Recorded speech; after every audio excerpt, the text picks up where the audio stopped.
ആപ്കി അദാലത്തിൽ JKLFന്റെ ചെയർമാനായ യാസിൻ മാലിക്കിന്റെ മേലുള്ള കുറ്റാരോപണം ഇദ്ദേഹം പാകിസ്ഥാൻ പറയുന്നത് പോലെയാണ് പ്രവർത്തിക്കുന്നത് എന്നുള്ളതാണ്. യാസിൻ സാർ, പാകിസ്ഥാൻ ഹൈക്കമ്മീഷണർ നിങ്ങളെ വിളിച്ചിരുന്നോ? അവര് വിളിച്ച ഉടനെ തന്നെ താങ്കളും പോയല്ലോ.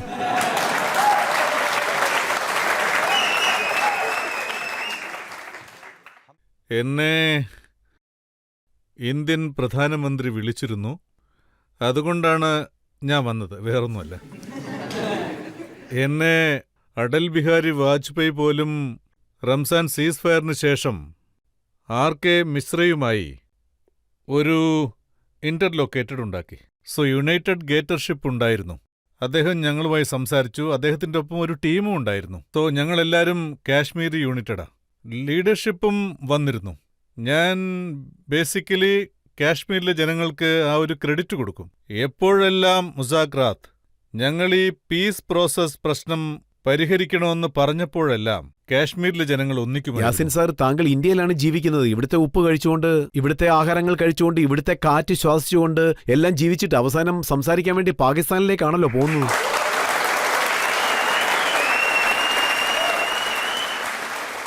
അതായത് രജിത് സാർ, ഞാൻ 2 രാജ്യത്തിന്റെ പക്കലും പോവും.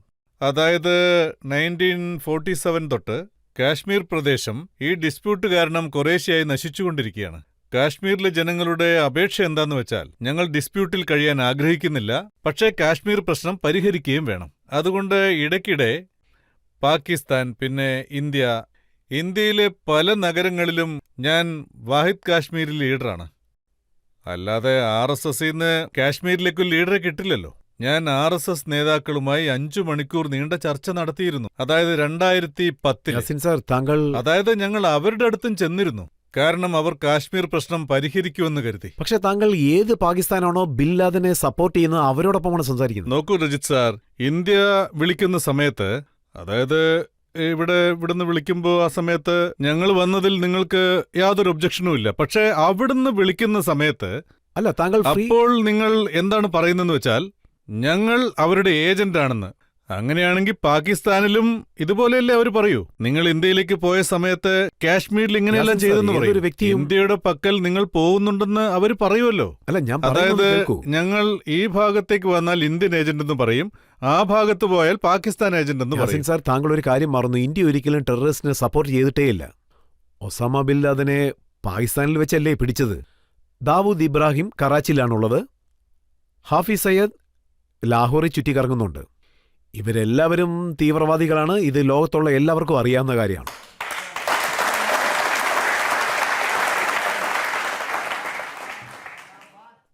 ശ്രദ്ധിച്ചില്ലേ? ഈ ഒരു കാര്യം പാകിസ്ഥാനിലെ മറ്റു കാര്യങ്ങളുമായി റിലേറ്റഡായി കിടക്കുന്നുണ്ട്, അല്ലേ? ഇനി ഇന്ത്യക്ക് ഇതാണ് ഏറ്റവും പ്രധാനമെങ്കിൽ ഇന്ത്യ പിന്നെന്തിനാണ് പാകിസ്ഥാനുമായി ചർച്ച ചെയ്യാൻ പോകുന്നത്? അതായത് ഇന്ത്യൻ റെപ്രസെന്റേറ്റീവ് ആയിരുന്നെങ്കിൽ അവരെന്തുകൊണ്ടാണ് ഇക്കാര്യത്തെക്കുറിച്ച് സംസാരിക്കാത്തത്? അതായത് ഹാഫിസ് സയ്യദ് ലാഹോറിൽ ഇപ്പോഴും ചുറ്റിക്കറങ്ങുന്നുണ്ട്. ഒസാമ ബിൻ ലാദനെ പാകിസ്ഥാനിൽ വെച്ചാണ് പിടികൂടിയത്. ദാവൂദ് ഇബ്രാഹിം കറാച്ചിയിൽ താമസിക്കുന്നുണ്ട്. ഇതിനെക്കുറിച്ച് ആരും ഒന്നും പറയുന്നില്ല. ഞാൻ താങ്കളോട് എന്താണ് പറയുന്നത്? ഞാനും ഒരുപക്ഷെ എനിക്ക് ഇങ്ങനെയൊരു അവസരം കിട്ടുകയാണെങ്കിൽ, അതായത് ഇതുപോലൊരു ചാൻസ് കിട്ടിയാൽ, ഞങ്ങൾ നേരെ ഇന്ത്യയിലേക്ക് ചെന്ന് ഓപ്പണായി ഇതിനെക്കുറിച്ച് സംസാരിക്കും. പക്ഷേ ഇന്ത്യയിൽ നിന്ന് അല്ലല്ല, ഞാൻ താങ്കളോട് എന്താ ചോദിക്കുന്നതെന്ന് വെച്ചാൽ, സർക്കാരിന് വേണ്ടി, അതുപോലെ ഇവിടെ ഇരിക്കുന്ന ജനങ്ങൾക്ക് വേണ്ടി ചോദിക്കുകയാണ്. പാകിസ്ഥാൻ നമ്മുടെ സോൾജിയറായ ഹേംരാജിനെ പിടിച്ച സമയത്ത് അദ്ദേഹത്തിന്റെ തല വെട്ടി ബോഡി മാത്രം ഇന്ത്യയിലേക്ക് അയച്ചു. എന്നിട്ട് തല അവർ വെക്കുകയും ചെയ്തു. അത് ഇന്ത്യക്കാർക്ക് ശരിക്കും ദേഷ്യം വന്നൊരു കാര്യമാണ്. ആ സമയത്ത് താങ്കൾ അവരോട് സംസാരിച്ചാൽ ഇന്ത്യക്കാർക്ക് കൂടുതൽ ദേഷ്യമല്ലേ വരുന്നത്?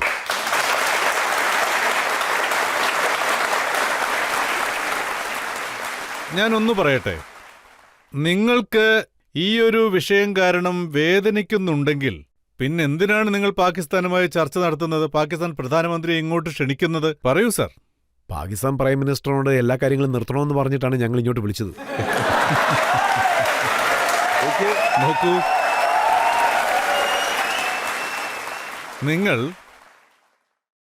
ഇത് പെർസെപ്ഷനിസ്റ്റ്. ഇത് ആരെങ്ങനെ പ്രൊജക്ട് ചെയ്യുന്നു? എന്താണെന്ന് വെച്ചാൽ, താങ്കൾക്ക് പാകിസ്ഥാൻ ഡിപ്ലോമാറ്റായിട്ടുള്ള സപ്പോർട്ട് തരാമെന്ന് പറയുമ്പോൾ ഇന്ത്യൻ സർക്കാർ അവിടുത്തെ പ്രധാനമന്ത്രിയെ വിളിച്ച് എല്ലാം നിർത്തണമെന്ന് പറയേണ്ട ഒരു സ്ഥിതിയിൽ എത്തിയിരിക്കുക. ഇപ്പോ ഞാൻ നിങ്ങളോടൊരു കാര്യം പറയാം. അതായത് അമേരിക്ക പോലുള്ള ഒരുപാട് രാജ്യങ്ങളുണ്ട്. പലപ്പോഴും അവരും കാശ്മീരിലെ ജനങ്ങളെ കാണാറുണ്ട്. യൂറോപ്യൻ യൂണിയനിലുള്ള നേതാക്കൾ പോലും ഇവിടെ വന്ന് ഞങ്ങളുടെ നേതാക്കളെ കാണാറുണ്ട്. പിന്നെ ഇന്ത്യൻ ഗവൺമെന്റ് അവരുടെ ഭാഗത്തുനിന്നും ഞങ്ങളെ കാണാനായി വന്നിട്ടുണ്ട്. അപ്പോൾ ആരാണോ ഇവിടെ ടെററിസ്റ്റുകളെ സൃഷ്ടിക്കുന്നത്, ഒസാമ ബിൻ ലേഡനെ ചൂടേറ്റി വിടുന്നത്, ഇന്ത്യക്കെതിരായിട്ടൊരു വാർ സൃഷ്ടിക്കുന്നത്, സാർ അവരാണ് സാർ ട്രെയിനിങ് നൽകുന്നത്. അവരാണ് ട്രെയിനിങ് നൽകുന്നതെന്ന് ജനങ്ങൾ പറയും.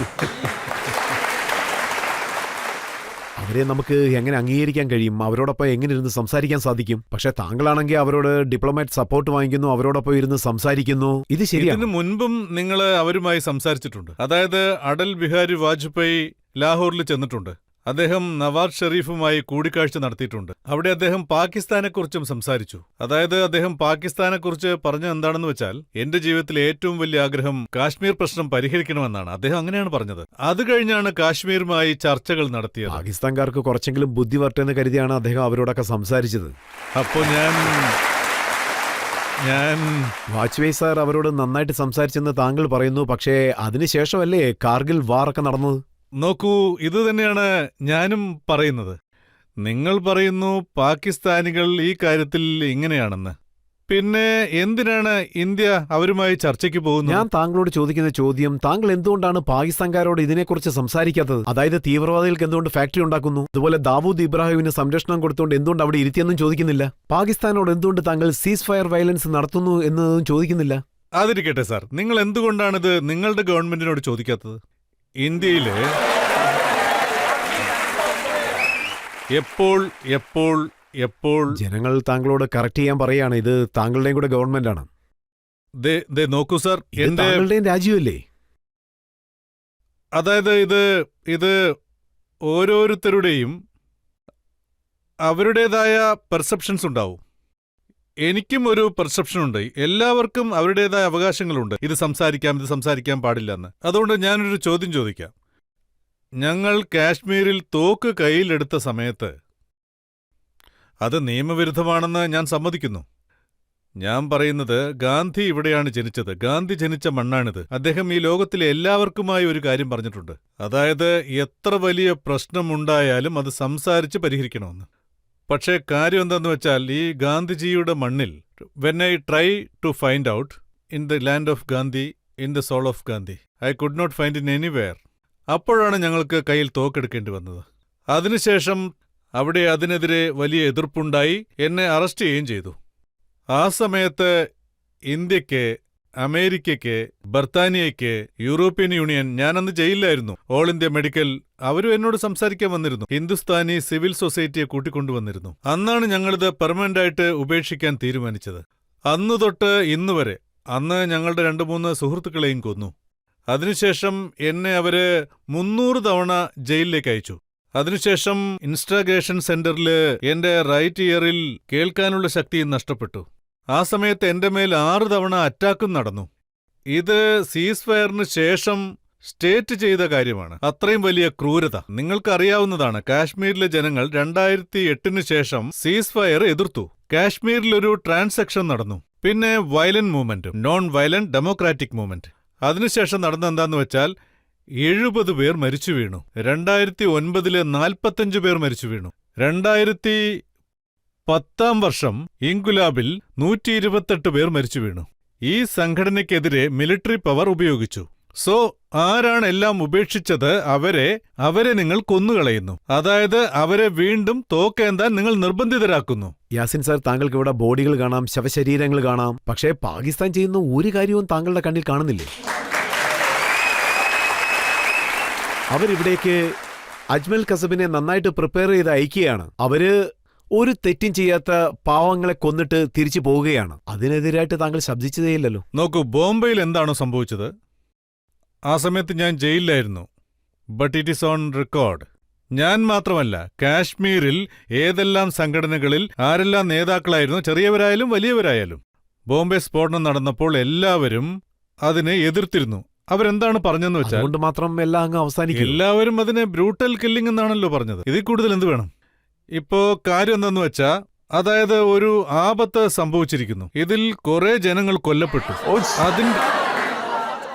അല്ല, ഇവിടെയുള്ള ജനങ്ങളുടെ റിയാക്ഷൻ താങ്കൾ നോക്കൂ. താങ്കൾ പറഞ്ഞതുപോലെ അപകടമായിട്ട് അവർ കാണുന്നില്ല. ഇത് ഇന്ത്യയെ ആക്രമിച്ചതായിട്ടാണ് അവർ കാണുന്നത്. അതൊരു ബ്രൂട്ടൽ കില്ലിംഗ് ആണ്. ഒരു ബ്രൂട്ടൽ കില്ലിംഗ് നടന്നിരിക്കുന്നു. അതായത് നിങ്ങൾ ആ സമയത്ത് വന്ന പത്രങ്ങൾ എടുത്തു നോക്കൂ. ഞാൻ എന്റെ കാര്യം മാത്രമല്ല പറയുന്നത്. കാശ്മീരിൽ ഏതെല്ലാം സംഘടനകളുണ്ടോ അതിൽ ചെറിയ നേതാക്കളായാലും വലിയ നേതാക്കളായാലും അവരെല്ലാവരും തന്നെ മുംബൈയിലുണ്ടായ ആക്രമണത്തെ എതിർത്തിരുന്നു, അതിനെതിരെ ശബ്ദമുയർത്തിയിരുന്നു. അതൊരു ബ്രൂട്ടൽ കില്ലിംഗ് ആണ്. വെച്ചാൽ ഏത് രാജ്യമാണോ ഇതുപോലത്തെ ബ്രൂട്ടൽ കില്ലിംഗ് ഒക്കെ ചെയ്യുന്നത് ആ രാജ്യം, ഏത് രാജ്യമാണോ പാവങ്ങളെ ഇങ്ങനെ കൊന്നുകൊണ്ടിരിക്കുന്നത് ആ രാജ്യം തീവ്രവാദികളെ നമ്മുടെ രാജ്യത്തേക്ക് അയക്കുമ്പോൾ അവരോടൊപ്പം താങ്കൾ സംസാരിക്കുന്നത് അത് ശരിയാണോ? കാശ്മീർ പ്രശ്നം അങ്ങനെ തീരൂ? അതായത് ഞാൻ പറഞ്ഞു വരുന്നത് എന്താന്ന് വെച്ചാൽ ഇന്ത്യയുടെ ബേസിക് ആയിട്ടുള്ള ഒരു കാര്യം എന്താണ്, കൺഫ്യൂഷൻ എന്താണ്? ഒരുപക്ഷെ നിങ്ങളുടെ ഇഷ്യൂ ഇതാണെങ്കിൽ, അതായത് എന്താണ് ഇഷ്യൂ എന്ന് ഇതുവരെ ഞങ്ങളോട് വന്ന് പറഞ്ഞിട്ടില്ലല്ലോ, ചർച്ച ചെയ്തിട്ടില്ലല്ലോ. താങ്കളോട് ചോദിക്കുന്നത് താങ്കൾ അംഗീകരിക്കുമോ? ഞാൻ പറഞ്ഞു വരുന്നത് എന്താന്ന് വെച്ചാൽ പാകിസ്ഥാനുമായി ചർച്ച ചെയ്യാൻ ഇന്ത്യ ഇറങ്ങി തിരിച്ച് അവരെന്താണ് പറയുന്നതെന്ന് വെച്ചാൽ കാശ്മീരിന്റെ ഫ്രീക്ക് പാകിസ്ഥാനാന്ന് പറഞ്ഞാൽ ഞങ്ങൾ കാശ്മീരിന്റെ കാര്യം പാകിസ്ഥാനുമായി സംസാരിക്കും. അതാണ് അവർ സംസാരിച്ചെന്ന് ഞാൻ ചോദിക്കുന്നില്ല. ഏത് പാകിസ്ഥാനാണോ ഇന്ത്യയിലേക്ക് തീവ്രവാദികളെ അയക്കുന്നത് അവരോടൊപ്പം താങ്കൾ സംസാരിക്കുന്നതിനെക്കുറിച്ചാണ് ഞാൻ താങ്കളോട് ചോദിക്കുന്നത്. വിശ്വാസത്തിന്റെ കാര്യം വരുന്നില്ലല്ലോ. കാര്യം എന്താന്ന് വെച്ചാൽ ഈ നാടിന്റെ പെർസെപ്ഷൻ എന്താണ്, രാജ്യത്തിന്റെ പെർസെപ്ഷൻ ഇതാണ്, പാകിസ്ഥാനുമായി ചർച്ച ചെയ്യണം, അതിനുശേഷം എന്തെല്ലാം ഇഷ്യൂസ് ഉണ്ടോ അതെല്ലാം ശരിയാക്കണം. നിങ്ങൾ മസാക്രാത്തിനെ കുറിച്ച് സംസാരിക്കുമ്പോൾ വിഷയം മാറും, അപ്പോൾ വൊക്കാബുലറീസ് മാറും. അപ്പോൾ ഒരാൾ എങ്ങനെ സംസാരിക്കുമെന്ന് വെച്ചാൽ ചർച്ചകളിലൂടെ സാഹചര്യം മെച്ചപ്പെടുത്താൻ നോക്കും, എങ്കിലേ ഒരു പ്രശ്നം പരിഹരിക്കാൻ കഴിയൂ. അതുമാത്രമല്ല, താങ്കൾ എന്റെ ഈ ചോദ്യത്തിന് ഉത്തരം പറയുക. ഏത് പാകിസ്ഥാന് അവിടെയുള്ള മരണം തടുക്കാൻ സാധിക്കുന്നില്ലയോ, ഏത് പാകിസ്ഥാനിലാണോ ജനങ്ങൾ തീവ്രവാദം കാരണം മരിച്ചുകൊണ്ടിരിക്കുന്നത്, ആ പാകിസ്ഥാൻ ജനങ്ങൾ ആദ്യം അവിടെയുള്ള പ്രശ്നങ്ങൾ തീർക്കട്ടെ. ഇവിടെ താങ്കൾ നോക്കുകയാണെങ്കിൽ, അതായത് തന്റെ വീട് മര്യാദയ്ക്ക് നോക്കാൻ പറ്റാത്ത ഒരാൾ, അങ്ങനെയുള്ള ഒരാൾ മറ്റൊരാളുടെ വീട് നിങ്ങളുടെ തെറ്റായ അഭിപ്രായം മാറ്റണം. നിങ്ങൾക്ക് തന്നെ അറിയാം കാശ്മീരിന്റെ സ്വാതന്ത്ര്യമാണ് ലക്ഷ്യമെന്ന്. ഓക്കേ, ഏതെങ്കിലും ഒരു രാജ്യം സംഘടനയെ സഹായിച്ചേക്കാം, സപ്പോർട്ട് ചെയ്തേക്കാം, അവർ കാശ്മീരിന്റെ സ്വാതന്ത്ര്യത്തിനു വേണ്ടി ഡിപ്ലോമാറ്റിക്കായും മോറലായും സപ്പോർട്ട് ചെയ്തേക്കാം. പക്ഷേ എന്റെ മനസ്സിലൊരു ചോദ്യമുണ്ട്. ഏതൊരു സ്വതന്ത്ര സംഘടനയും അവർക്ക് ജനങ്ങളുടെ സപ്പോർട്ടില്ലെങ്കിൽ അവർക്ക് വിജയിക്കാൻ കഴിയില്ല.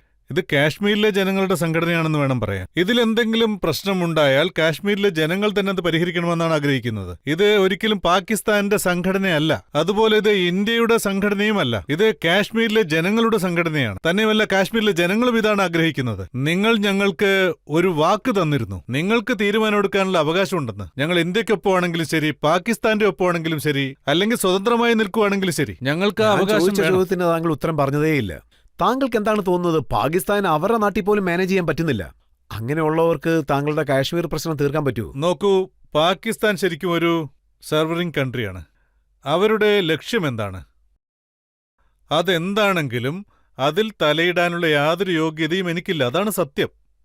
ഞാൻ ഇന്ത്യയിലെ ഏതെങ്കിലും ഒരു സംസ്ഥാനത്തിന്റെ പ്രശ്നത്തെക്കുറിച്ച് സംസാരിച്ചാൽ, അല്ലെങ്കിൽ വേറെന്തെങ്കിലും ഒരു വിഷയത്തെക്കുറിച്ച് സംസാരിച്ചാൽ എനിക്ക് സംസാരിക്കാൻ കഴിയില്ല, സംസാരിക്കാൻ പാടില്ല. കാരണം എനിക്ക് അതിനുള്ള അധികാരമില്ല. അതുപോലെ തന്നെയാണ് പാകിസ്ഥാന്റെ കാര്യത്തിലും എനിക്ക് തലയിടാനാവില്ല. ഞാൻ കാശ്മീരുമായി മാത്രം ബന്ധപ്പെട്ടയാളാണ്. എനിക്ക് പറയാനുള്ള ഇതാണ്, എന്റെ സംഘടന കാശ്മീരിന്റെ സ്വാതന്ത്ര്യം ആഗ്രഹിക്കുന്നു. കാശ്മീർ ഡിസ്പ്യൂട്ടിൽ നിന്ന് ഈ പ്രശ്നം അവസാനിപ്പിക്കണമെന്ന് ആഗ്രഹിക്കുന്നു. ഞാൻ താങ്കളോട് ഒരു കാര്യം പറയാം. ഞാനൊരിക്കൽ പാകിസ്ഥാനിൽ പോയപ്പോൾ അവിടെയുള്ള പത്രപ്രവർത്തകർ എന്നോടൊരു ചോദ്യം ചോദിച്ചു. ആയിരക്കണക്കിന് ജനങ്ങൾ അവിടെ ഉണ്ടായിരുന്നു. അവർ ചോദിച്ചൊരു ചോദ്യം എന്താണെന്ന് വെച്ചാൽ, പാകിസ്ഥാനിൽ ലക്ഷക്കണക്കിന് ജനങ്ങളുണ്ട്, കാശ്മീർ ഇല്ലെങ്കിൽ പാകിസ്ഥാൻ പൂർണ്ണത നേടില്ല, താങ്കളുടെ അഭിപ്രായം എന്താണെന്ന് ചോദിച്ചു. ഞാൻ പറഞ്ഞു, ഇന്ത്യയിൽ ലക്ഷക്കണക്കിന് ജനങ്ങൾ, പാകിസ്ഥാനും കൂടി ഇല്ലെങ്കിൽ ഇന്ത്യ പൂർണ്ണത അടയില്ലെന്ന് പറയുന്നു.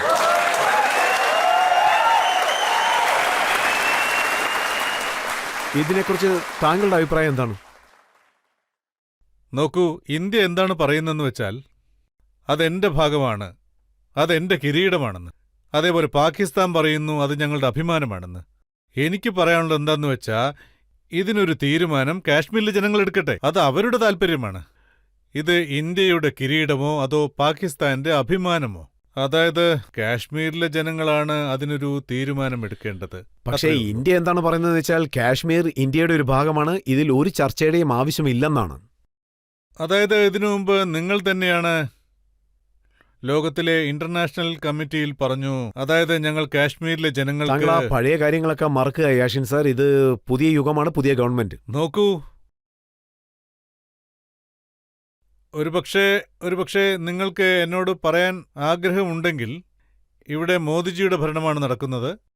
അവിടെ നമുക്ക് സംസാരിക്കാൻ പോലും അവകാശമുണ്ടാവില്ല. അതുകൊണ്ട് ഞാൻ നേരത്തെ പറഞ്ഞു, ഞാൻ എന്തായാലും സംസാരിക്കും. പിന്നെ ഒരു കാര്യം എന്തെന്ന് വെച്ചാൽ, ഇവിടുത്തെ സർക്കാരുണ്ടല്ലോ, വളരെ വ്യക്തമായി തന്നെ പറഞ്ഞിട്ടുണ്ട് അവരുടെ അപ്രോച്ച് വളരെ ഹാർഡായിരിക്കുമെന്ന്. അങ്ങനെയാണെങ്കിൽ ഹാർഡ് അപ്രോച്ചിന് ഞങ്ങളും തയ്യാറാണ്. നോക്കൂ, ഇവിടെ ഒരു ചർച്ച നടക്കുകയാണ്. താങ്കൾ ജനങ്ങളുടെ മുന്നിൽ സംസാരിച്ചുകൊണ്ടിരിക്കുകയാണ്. താങ്കളുടെ മനസ്സിൽ തോന്നുന്നത് താങ്കൾ പറയുന്നു, അവർ കേട്ടുകൊണ്ടിരിക്കുകയാണ്, ഇന്ത്യയിൽ മൊത്തം കേട്ടുകൊണ്ടിരിക്കുകയാണ്. തീർച്ചയായിട്ടും അവർ താങ്കളെക്കുറിച്ച് ആലോചിക്കും. ഇപ്പോൾ ഇവിടെയുള്ള ഓഡിയൻസ് താങ്കളോട് എന്ത് ചോദ്യമാണ് ചോദിക്കാൻ പോകുന്നത് നോക്കാം. ചോദ്യങ്ങൾക്ക് വേണ്ടി കാത്തിരിക്കുകയാണ്. പറയൂ തേഡ്രോ. താങ്കൾ ഫുൾ സപ്പോർട്ട് ചെയ്യുന്നു കാശ്മീരിനെ പാകിസ്ഥാന് കൊടുക്കണമെന്ന്. സർ, താങ്കൾ ഇതിന് ഒരേ ഒരു ഉത്തരം നൽകൂ. ഇന്ത്യ താങ്കൾക്ക് പ്രൊവൈഡ് ചെയ്യുന്ന ഫെസിലിറ്റീസ് എന്താണെന്ന് വെച്ചാൽ, ഞാനും ഒരു കാശ്മീരുകാരി. പിന്നെ ഒരുപക്ഷെ അവിടെ ജോബ് വേക്കൻസി കിട്ടിക്കഴിഞ്ഞാൽ ആദ്യം കാശ്മീരി മുസ്ലിങ്ങൾക്കും പിന്നെ കാശ്മീരി പണ്ഡിറ്റുകൾക്കും ഫസ്റ്റ് പ്രിഫറൻസ് കൊടുക്കുന്നു. മാത്രമല്ല, അവിടെ ഏത് ഗവൺമെന്റ് ഇൻസ്റ്റിറ്റ്യൂഷനൊക്കെ പോയാലും അവിടെ നോക്കിയാൽ മോസ്റ്റ്ലി 50 to 60% കാശ്മീരികളായിരിക്കും. പാകിസ്ഥാനിൽ പോയി കഴിഞ്ഞാൽ താങ്കൾക്ക് ഇത്രയും ഫെസിലിറ്റി കിട്ടുമെന്ന് ഉറപ്പാണോ? നിങ്ങൾ പാകിസ്ഥാനെ സപ്പോർട്ട് ചെയ്യുന്നോണ്ട് ചോദിക്കുക. അതിന് ഞാൻ മറുപടി പറയട്ടെ. നോക്കൂ സഹോദരി, നിങ്ങൾ നല്ല വിദ്യാഭ്യാസമുള്ളവരാണ്. അതായത് ഒരുപക്ഷെ നിങ്ങൾ ഞങ്ങളുടെ അറിയിപ്പുകൾ, ലേഖനങ്ങൾ ഇതെല്ലാം വായിച്ചിട്ടുണ്ടെങ്കിലോ കണ്ടിട്ടുണ്ടെങ്കിലോ അത് ഒന്നും വെറുതെ പറയുന്നതല്ല. ഞങ്ങൾക്ക് ഇൻഡിപെൻഡന്റ് കാശ്മീർ വേണം. അത് പാകിസ്ഥാനോടൊപ്പം നിൽക്കുന്നതല്ല. താങ്കൾ ശരി, ഞാൻ പറയട്ടെ. ഞാൻ പറയുന്നത് മുഴുവനും നിങ്ങൾ കേൾക്കൂ. ഞങ്ങളുടെ പൊളിറ്റിക്കൽ ബിലീവ്, അതിന്റെ ഒപ്പം ഞങ്ങൾ പറയുന്നത് എന്താണെന്ന് വെച്ചാൽ, നിങ്ങൾ രണ്ടാമത് പറഞ്ഞ കാര്യം, ഇത് കാശ്മീരിലെ ജനങ്ങളുടെ അവകാശമാണ്. ഒരുപക്ഷെ ഇന്ത്യയോടൊപ്പം ചേരാനാണ് അവർക്ക് ആഗ്രഹമെങ്കിൽ അങ്ങനെയാവാം. ഇനി പാകിസ്ഥാനൊപ്പം നിൽക്കാനാണ് ആഗ്രഹമെങ്കിൽ അങ്ങനെയും ആകാം. പക്ഷെ അതുപോലെ കാശ്മീരികൾ സ്വതന്ത്രമായി നിൽക്കാനാണ് ആഗ്രഹിക്കുന്നതെങ്കിൽ അതിന് ഇന്ത്യയും പാകിസ്ഥാനും സമ്മതിച്ചേ മതിയാകൂ, അവരുടെ ഇഷ്ടത്തിന് തീരുമാനമെടുക്കാൻ. ഇതാണ് ഞങ്ങൾ പറഞ്ഞത്. പക്ഷേ യാസിൻ സാർ, താങ്കൾ പറയുന്നത് വെച്ച് നോക്കുമ്പോൾ താങ്കൾ വെറുതെ പറയുന്നതേ ഉള്ളൂ, പക്ഷെ മനസ്സ് മൊത്തം പാകിസ്ഥാന്റെ സൈഡിലാണ്.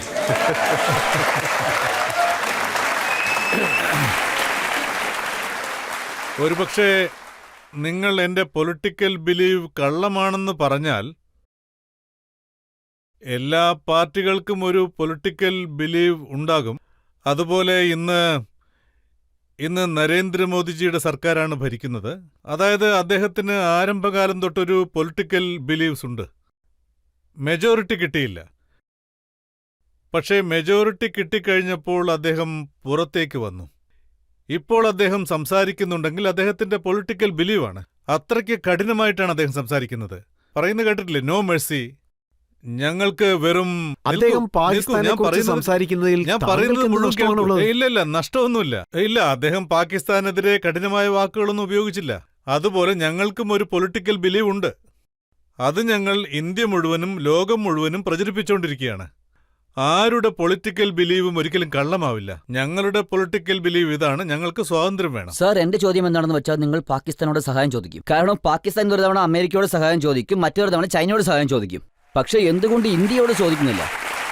അദ്ദേഹം ചോദിച്ച ചോദ്യം എന്താണെന്ന് വെച്ചാൽ, പാകിസ്ഥാൻ ഒരു പ്രാവശ്യം അമേരിക്കയോട് സഹായം ചോദിക്കും, മറ്റൊരു പ്രാവശ്യം ചൈനയോട് പിച്ചെടുക്കും. അപ്പോൾ താങ്കൾക്ക് എന്ത് സഹായം കിട്ടും?